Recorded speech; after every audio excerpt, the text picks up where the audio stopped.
Olá, bem-vindos ao Melhor e Mais Justo, um espaço para a gente pensar temas importantes para o país, ajudando a qualificar o debate, procurando saídas para questões que tocam diretamente a nossa vida individual e coletiva.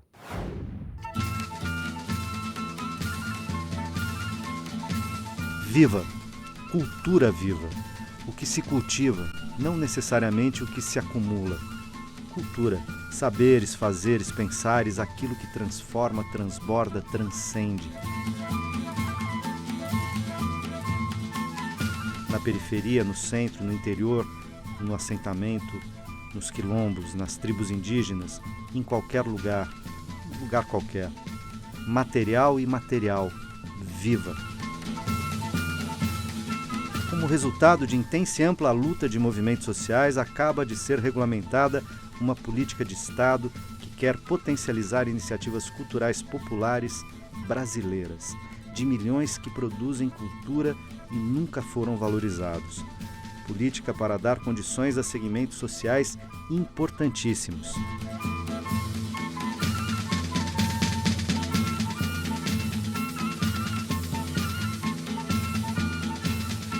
A Política Nacional de Cultura Viva está no centro do debate que começa agora no Melhor e Mais Justo. Para essa conversa, eu tenho o prazer de convidar Binho Riani Perinotto, assessor e consultor de projetos culturais, e Sérgio Mamberti, ator, diretor e produtor cultural. Muito bem-vindos. Muito obrigado.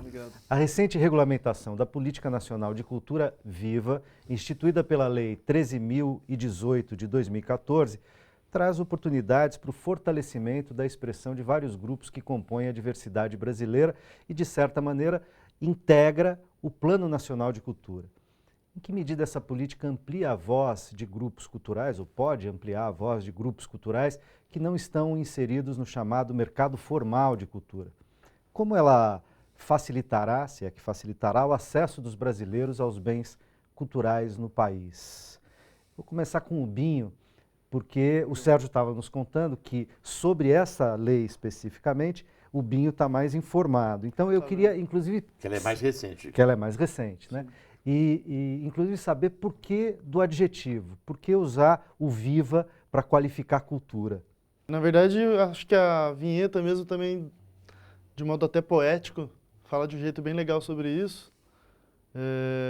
Comenta sobre a questão que viva, pela questão realmente do viver, existir e resistir, né? Acho que tem essa questão que a Cultura Viva foi um programa, então também pensar esse histórico como política pública. Então, qualificar, porque também para não perder esse histórico. Foi um programa do Foi um MIC, programa do Ministério da Cultura. Começou em 2004, né? Um adendo que eu acho importante. Esse ano está sendo comemorado agora, no dia 22 de maio, o 10º ano da aprovação da Convenção sobre a Promoção e Proteção da Diversidade das Expressões Culturais, onde o Brasil teve um papel fundamental. Eu estive lá junto com Gilberto Gil, justamente na sessão que aprovou essa convenção, e, na verdade, o que nós vimos foi o seguinte, que o Brasil tinha uma posição bastante adiantada, porque nós já, no Partido dos Trabalhadores, nas políticas de cultura que a gente vinha desenvolvendo dos nossos governos municipais e estaduais, a gente sempre privilegiou os segmentos que não eram valorizados, como o programa aqui abriu. Então, foi criada logo em seguida a Secretaria da Identidade e da Diversidade Cultural para a construção de políticas para esses segmentos, e em seguida veio o programa... Na qual, inclusive, você foi secretário. Eu fui secretário e idealizador dessa secretaria, junto com a equipe, na verdade, obedecendo o programa de cultura de Lula, de 2002, que já previa que esses segmentos deveriam ser privilegiados. E foi essa posição que nós defendemos junto à Unesco. E ao longo desses anos, tá certo? Sim. Quer dizer, essa lei, de algum modo, a gente poderia imaginar ou dizer que ela é a continuidade de uma certa política que vem se consolidando nos últimos anos. Era disso que o Binho estava falando. Exatamente. Inclusive na lógica da autonomia, né?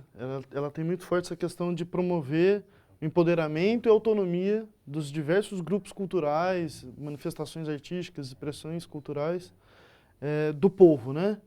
É uma questão que as gestões recentes do Ministério da Cultura, desde a época do Gil para cá, reforçam, que eu acho que é interessante, que é fazer cultural não é o poder público que faz a cultura. O fazer cultural é o povo. O poder público pode favorecer ou não. Ele né? vai mediar as questões diversas, por exemplo, de como chega os recursos para esses grupos culturais, entre tantas outras, a garantia dos direitos e tudo mais. E como Mas se a dá promoção, acesso à produção cultural o para a fazer população. é próprio da comunidade, da população, né? E nesse Então, vasto país tão diverso, como dizia o sim, Sérgio, né? sim. Com manifestações as mais variadas. Né? Total. E, Sérgio, como é que uma lei como essa pode integrar, se é que integra, o Plano Nacional de Cultura, que é um plano que tem duração ainda, né? Tá em vigência e tem duração. Isso seria uma ênfase ou, de certa maneira, isso pode ser um novo vetor ao lado do Plano Nacional? É uma consumação de um desejo anterior, porque as conferências que nós fizemos durante o governo, foram 3 conferências, elas Conferências nacionais de cultura, e elas já deixavam configurado o desejo da sociedade e, certamente, era uma priorização do partido, dos trabalhadores e do governo que estava, então era o governo Lula, e que também foi, certamente, na sequência deu continuidade a isso, de se fazer com que a sociedade cada vez mais participasse, porque não é o Estado que faz, e que nós pudéssemos mediar justamente esse processo. Então, o Plano Nacional de Cultura, ele foi promulgado pelo presidente Lula no finalzinho de 2010. Já no fim do segundo mandato Exato, do Lula, em né? dezembro. E, em seguida, na gestão Ana de Holanda, da qual eu fiz parte... Que foi a primeira ministra sob a gestão, sobre o mandato da presidenta Dilma. Houve algumas alterações na estrutura do Ministério, novamente, mas eu estava como presidente da Fundação Nacional das Artes, que era a Funarte, durante 2 anos e meio, na gestão Juca Ferreira, e aí eu fui para a Secretaria de Políticas Culturais. E a ministra Ana de Holanda, então, me incumbiu, porque era uma exigência legal de que nós criássemos uma metodologia para criar as metas do Plano Nacional de Cultura. Pela primeira vez, então, graças ao presidente Lula, a cultura ia ter um plano decenal, que é de 2010 a 2020. Agora é o momento de revisão. Então, a atual gestão está promovendo essa revisão e uma nova priorização. Mas o plano, ele foi construído a partir justamente das conferências, dos desejos expressos nas resoluções que as conferências... Ou seja, da participação popular, da participação social, dos produtores de cultura, Sérgio, dos inclusive, artistas. posteriormente, também na plataforma virtual e em outros momentos, né? Que aí foi a própria revisão das metas e tudo mais. Exatamente. Então ela foi essa plataforma virtual elaborando que nós tínhamos, ela continuou trabalhando a sociedade. É uma discussão permanente. É uma discussão que está sempre... Vou aproveitar a dica do Binho com a história da plataforma virtual, porque também a questão da participação e da geração de sinergia e de trocas aí Brasil afora vem com a política dos pontos de cultura, né? Que aí com os pontões, com os encontros, etc. E, de certa maneira, quer dizer, os pontos de cultura foram, a meu ver, um enorme avanço e uma cunha mesmo, né? Um marco na política cultural brasileira.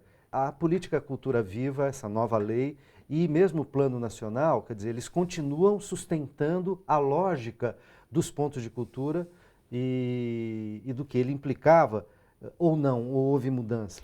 Acho que as principais mudanças nesse caso que você está dizendo, não existe política sem orçamento, né? E um grande problema que teve é que, por um tempo, parou-se de ter Um investimento. o investimento.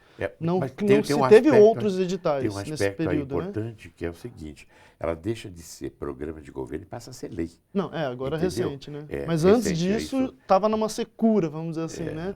Vários convênios aqui no estado de São Paulo, por exemplo, por um tempo não se fez outro tipo de convênio. Foi criado em 2009, uma rede de 300 pontos para o estado de São Paulo. De lá para cá, nenhum outro edital foi lançado para uma rede, sei lá, ou ela ter continuidade, ou receber prêmios para os pontos poderem dar aprimoramento dos seus trabalhos, ou coisa Ganhar do tipo. visibilidade, Mais ganhar visibilidade, repercussão. enfim. Então, tem esse desgaste por uma questão financeira, econômica mesmo, de financiamento. E você estava falando no estado de São Paulo, isso vale para outros estados, há uma gestão bipartite ou tripartite, Isso. né, entre governo federal, estados Exatamente. e municípios, da questão dos pontos de cultura e também do financiamento, né? Embora grande parte do financiamento venha do orçamento federal, Sim. mas também há contrapartidas e financiamentos do estado e eventualmente também do O município. pacto federativo tem que valer aí justamente Exato. para ampliar a ação, né? Eu acho que isso faz parte, inclusive, da legislação aí.